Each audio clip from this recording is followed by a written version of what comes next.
Okay, so I'm going to go ahead and talk more about this. This is English Teaching Has No Future in Japan, Part 2. Um, Here's what I want you to know. So I was talking about this brother in Kumamoto who had gotten fired from Nova. And what he was doing is when he had still had time left at Nova, he was trying to keep his job, actually. He had taken a trip over to Fukuoka to meet with the regional manager, and then he gets to Fukuoka, and this is how the English world has changed. Now, they don't have any respect for teachers at all, even at Nova. They just don't treat their teachers right. And so he gets over there, and he's expecting to meet this guy, and this guy's just had him set up a video conference, and after he spent his own money to get on the Shinkansen, which he didn't really have, to go to Fukuoka. They reimbursed him back, but much later, right? Right after he got fired. But he went there to try to convince this guy to let him work, but the guy said no. And he third partied it. He said something about Nova headquarters wouldn't want you to you violated the rule. The guy could have kept him on, but it was at the point where I guess he had said something to the guy in a previous call where he told the guy something like, I'm not afraid of you or something. I forgot what it was, but I remember everything I just don't remember everything he said, but he had told me what had happened and it wasn't good. And I remember telling him, I said, hey, that wasn't a good way for you to do that. I said, because you don't have any other job right now. You're in Japan.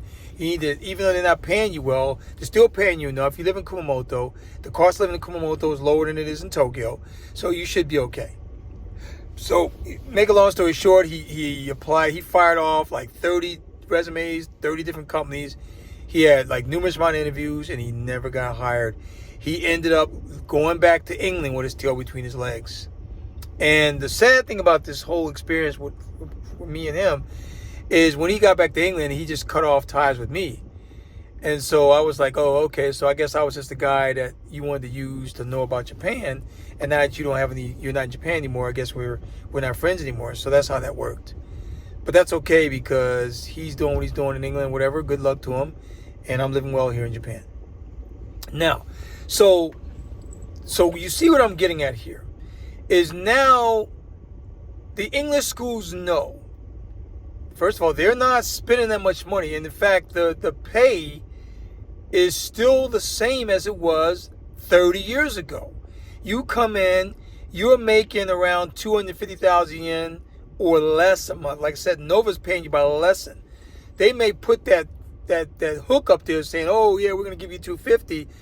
Like they did this guy. They did a couple guys that I set up with them. One guy I already knew about Nova. He was on his way over here. But the other guy that just got fired back at the beginning of 23, I told both, I said, look, make sure you get a guaranteed amount of what you're going to get paid before you get on that plane from England. Make sure you know what you're going to get paid. Neither one of them did it. They got here and they were very disappointed in the pay. One guy's still here, but he works at a different company. He left Nova after a year. He found another English teaching job that's paying him a little bit more, right? But not much more, but a little bit, but better than what he was getting at Nova. Nova, from what I see right now, is paying the least amount of money because, like I said, they pay by lessons. I'm not here to knock any company. I'm just telling you what's out there on the street. I'm telling you what it is. If Nova wants to get up on my video and cry the blues about what I'm saying about them that's not true, prove it. That's all I can say. All right? Because I know a couple teachers that work for Nova that was not getting paid that much money at all, like we used to. All right? So what's happening is like these companies know that there's a lot of people wanting to come to Japan. A lot of people on the waiting list. And so you're an expendable asset to these people now. You're an expendable asset. And even though Nova is still recruiting from overseas, because that's how they did. That's how you go online, you can get hired from overseas at some of these companies, Berlitz, Britannica, Nova. That you need to make sure that before you get here, you know what you read the fine print. That's all I'm saying. So anyway, getting back to this, what I'm trying to say, because I'm all over the place right now, and I'm very sorry. If I can keep this in the context here, so a lot of teachers are coming in. A lot of people want to teach in Japan. Japanese English schools know that. So they are really being picky about who they hire. Now, they are, before, back in the 90s, like I said, they would only hire people from primarily English-speaking countries, where English is your mother tongue. Like, English is my mother tongue, right? And a lot of people is from the English-speaking, like England and Canada, and the mother tongue is English. And Canada's also French, but still. And so now, what I'm seeing is that they are hiring people from the Philippines to come in to teach English. Now, I have nothing against people in the Philippines. I've been in the Philippines 4 times. I have nothing against anybody in the Philippines. It's a wonderful place. I love going there. All I'm saying is that they are now starting to hire people from the Philippines and other non-English speaking countries from people who speak English, because they know that they don't have to pay them as much. And they even have people now who are finding people from these countries online and taking online classes. So now they went from being able to afford to pay us Westerners to speak English to now not even caring who is teaching them English as long as the price is right. You see what I'm saying? That goes well into the workplace. You have people here teaching, but they're not getting as much, and you have a lot of people who are still getting the same amount as they were before. And see, a lot of my friends that I knew at Nova, the ones that overstayed Nova, they got beat up pretty bad when Nova went bankrupt. You know, they got hit pretty bad. They were no longer getting pay raises. A lot of them got let go. A lot of them went back to their own countries. And after being here for 20 years and getting back to go to your own country, what are you going to do? Australia, New Zealand, U.S., they don't give a damn what you did in Japan. Oh, you taught English? Whoop-de-doo. All you did was sit there and talk is what they think. What other things did you do? These guys, these girls, they didn't gain any kind of other skills whatsoever, but just talking. That's it. The whole time they were in Japan. So you got people over here who, some people stayed. Those that stayed struggled to finally get to where they are now. I know I got a friend of mine, good friend of mine, who I taught with at Nova. He married a Japanese lady here. They live down in Wakayama. And he finally got him a decent job working in the public school system there. And he's been in there for 10 years. He's got tenure. He just celebrated. They just gave him a big bonus and whatever, raises and whatnot. So he's an official government worker where he's at. And that's pretty rare. That's very rare. He worked hard to get where he's at. He suffered struggled to get where he's at, and now he's reaping the benefits. I have another friend of mine who is teaching English up in Saitama. He's working for like a local, not a local, but like they have these national companies like Interact. They're the companies that sponsor ALTs, what they call assistant language teacher. He is an assistant language teacher in the Saitama public school system. But what he told me kind of alarmed me, because, in Japan, every year, the fiscal year starts in April. So it ends in March and it starts April 1st. So around that time is when they start hiring a lot of people, if they're going to do any hiring. And also the turnover is there. And also contracts need to be renewed, right? So I remember talking to him in March. We met each other for the first time in April. I went to a concert up in Saitama. And I remember talking to him. I would communicate with him for almost 2 years before that, because we'd met up in our group. And he got here like March of, I believe it was March of 22. And so he taught for a school in Shizuoka as an ALT. And then he transferred up to Saitama after he got married to a lady from Saitama. And now he's working up in Saitama after he put in numerous amount of applications. But fortunately for him, he was able to get a job. So he told me, though, in March that, because I said to him, I said, hey, so are you getting the pay raise now because you've been here a year and they're renewing your contract? He said, well, they're renegotiating with the city. So he didn't even know what his pay raise was going to be. He didn't even know if he was going to have a job. Right? Of course, he stayed, and he eventually ended up having the job. But he just didn't know. So he's got to go through this shit every year because he is a Keiyaku Shine. And herein lies the problem with being a Keiyakushakin, and why I'm up here saying that English teaching has no future in Japan.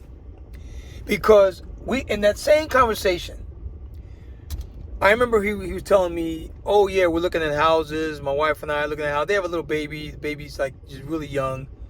And, his wife does, I think she works part-time. I'm not going to put the man's business up on the street. I mean, I'm not going to mention his name, but, I just don't want to put too much information out there on this brother. But I do know that they were looking for a house. The reason why I'm bringing this up is because he was telling me he's looking for a house. I said, wait a minute. I said, because at the same time, I was in the process. I just got pre-approved, or I got approved for a loan to do my home. And so I was like, okay, I was hot and heavy, what was going on with the Jutaka. They call them Jutaka loans, Jutaka residence loans. So I said, look, are you, have you been approved to do a loan to get a home? He said, what do you mean? I said, well, you just can't go around and get a real estate agent and look for houses, which is what he was doing. This real estate agent was showing him all these homes. All he was doing was wasting his damn time. I said, man, he's just wasting your time. He said, what do you mean? I said, you're not approved for nothing.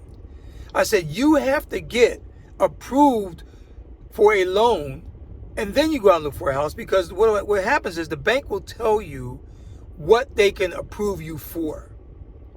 And that's another video I'll do on that. But they will tell you what they will approve you for, and then you go out and look. So I said the bank says, okay, you're approved for a 20 million yen home loan. That means that you got to go out and find something that's costs you under 20 million yen. It means up to 20 million yen is the max. And that's only going to cover the bill. And like I said, I'll talk about that in another video, how that works. So he didn't know about this. And then later I told him, I said, look, you're not going to get approved for any loan because you are a contract worker here in Japan. You are on a contract. You need to be a permanent employee before you can be able to get approved for any kind of loan.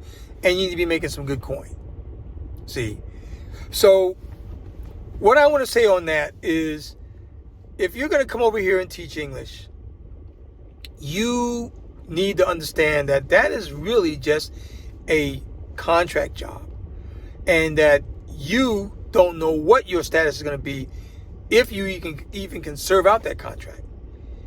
Because every year, they're going to say, okay, remuneration, okay, great. If that's good, then that's what you want. That means that you have a chance to keep renewing that contract. But how long do you want to do that? How long do you want to do that? My advice to you is to, when you get here and teach English, look into doing other jobs. You have your working visa. The company, people got to understand one thing here. Companies, they apply for a working visa for you because you work, because you found work here. But once you get your working visa, you're not tied to that company. You have whatever long length it is, a 1-year working visa, right? So the way it works is when you renew your contract, then of course they renew your working visa, or they just put the paperwork in. They actually have you do it. You go to immigration and say, look, I have another 1-year contract, and immigration says, okay, great, we're going to go ahead and extend your working visa. They don't do it right away, but they'll let you know it's in the works, and then you get it. Right?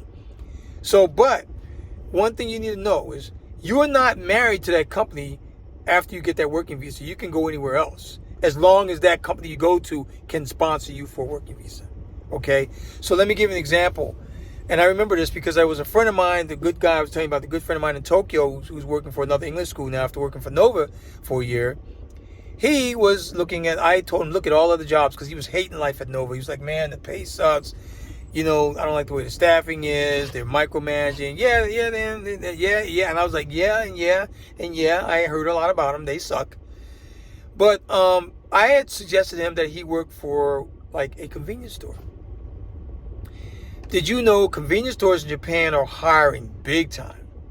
Fast food restaurants are hiring big time. If you really are that desperate to move to Japan and you don't mind being a cashier or a stocker at a convenience store, then you should consider doing that. So like I said, you get here, you're at your little English school. If you don't like it, you go and you apply at 7-Eleven, Family Mart, Lawson, whichever convenience store you want to work at. They're hiring a lot of foreigners.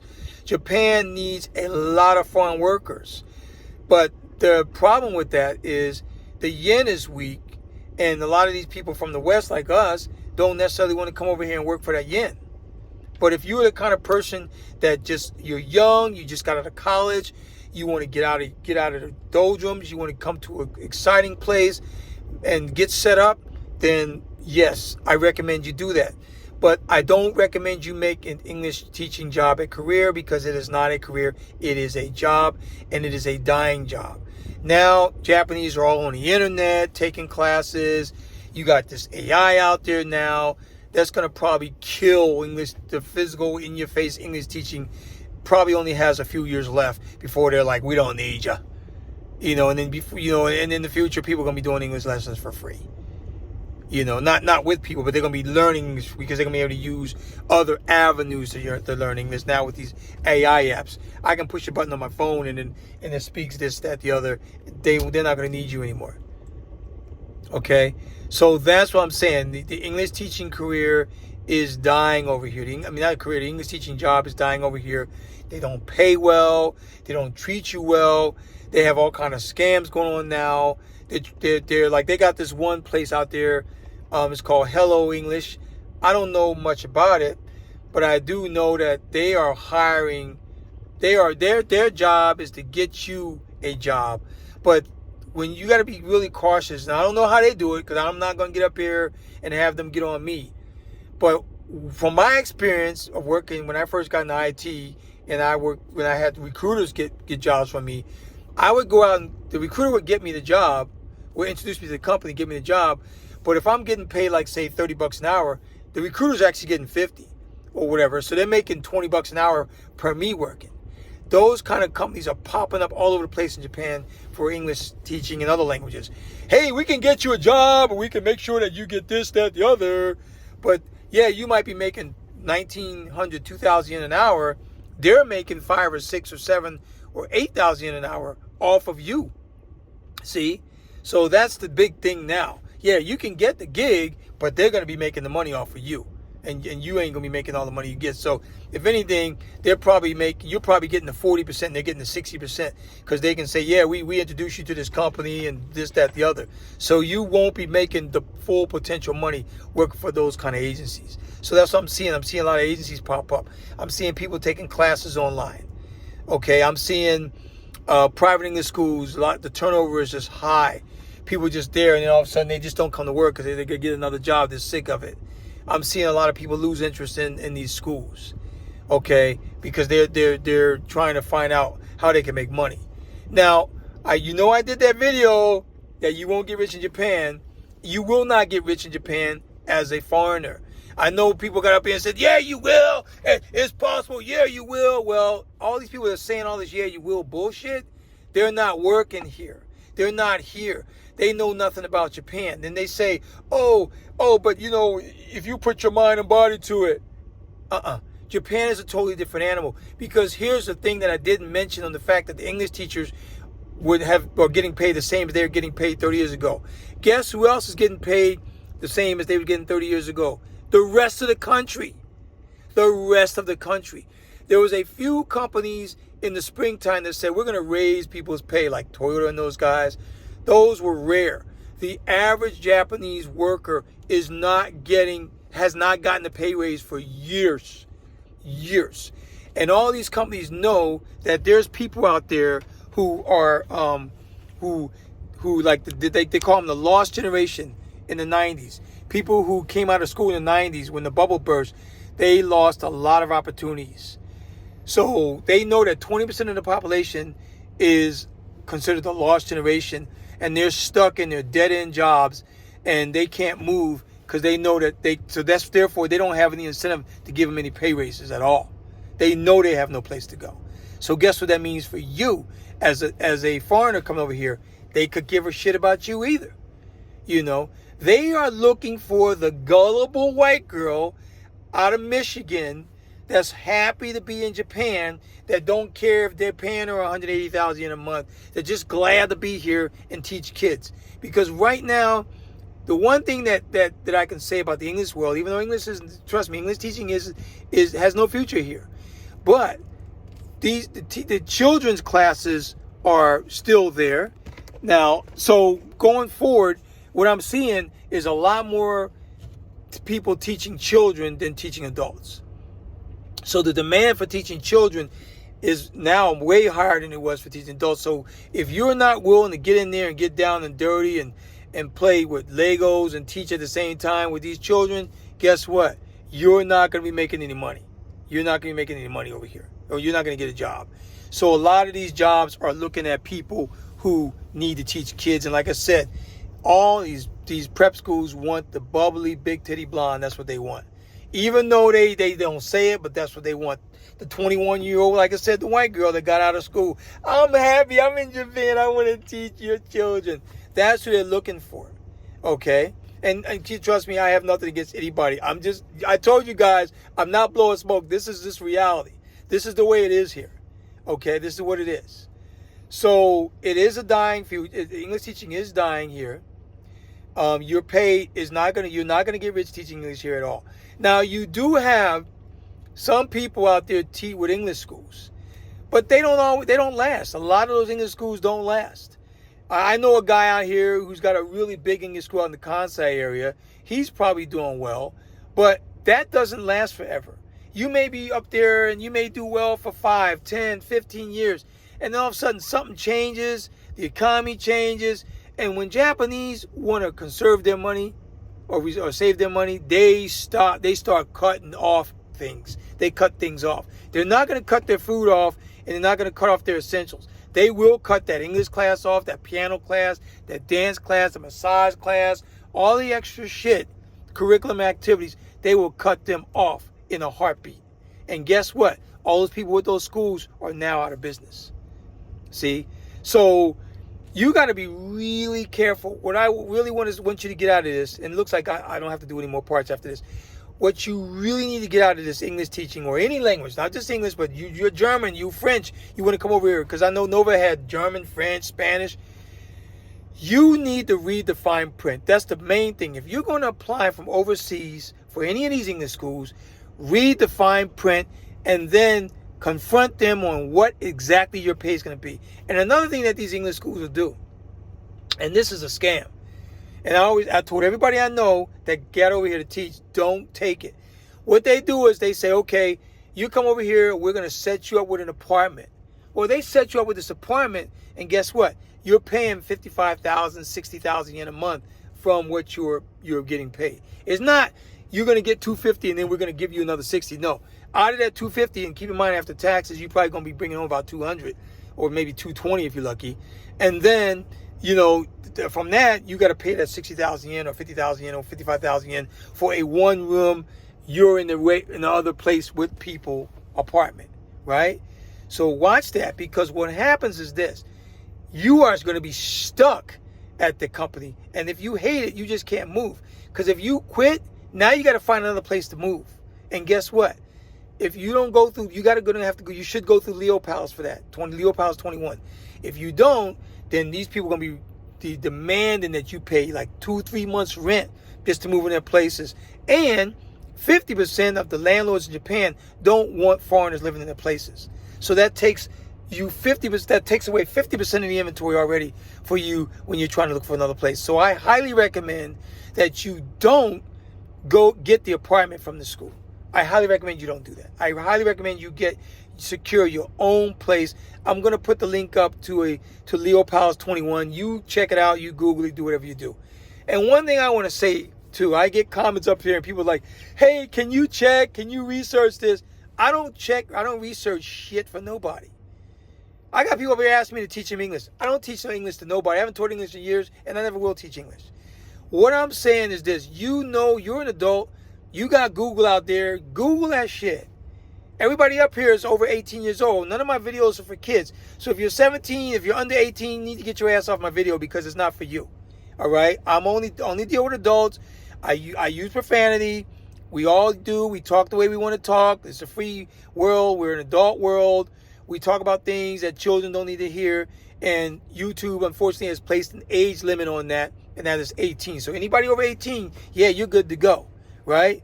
But anybody under 18, like I said, you need to get your ass off my channel, because it is not for you. These are for adults.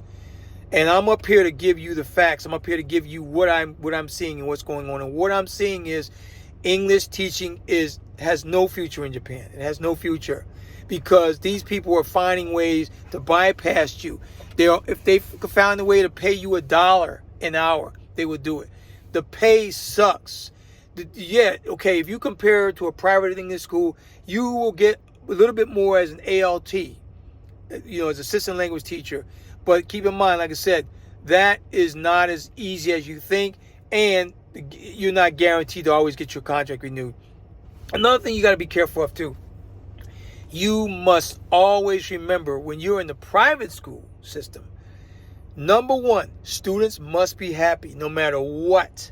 No matter what, students must be happy. Because what they have now and what they had before, but now is even worse. Because Nova, the way they do their pay system is they're paying you on reviews and all this other stuff, right? So if you get students out there that don't like you and saying bad things about you, oh, you didn't teach this way or teach that way, guess what? You're not going to get that pay you're supposed to get, and you won't be able to get that renewal. And like that one guy did, he got fired because a student complained about him. That's what happened to him. See? So you got to be really careful. It's a totally different atmosphere now. Like I said, when I was teaching in the 80s, 90s, Japanese were curious. Everybody really wanted to learn how to speak English. They still want to learn English, but they want to do it a different way now. But then they were so curious. I would always make my student laugh. I would tell them a story. I would make them feel comfortable. I would do a lot of role playing. They loved how I taught my classes because I would always keep them laughing and interested. I never had a boring class with my students. And my students always they wanted me to come back, and I just couldn't do it. So you have to, because you know why? I think what helped me out was when I had my own English school in Okinawa, I learned what students want and how they want to feel.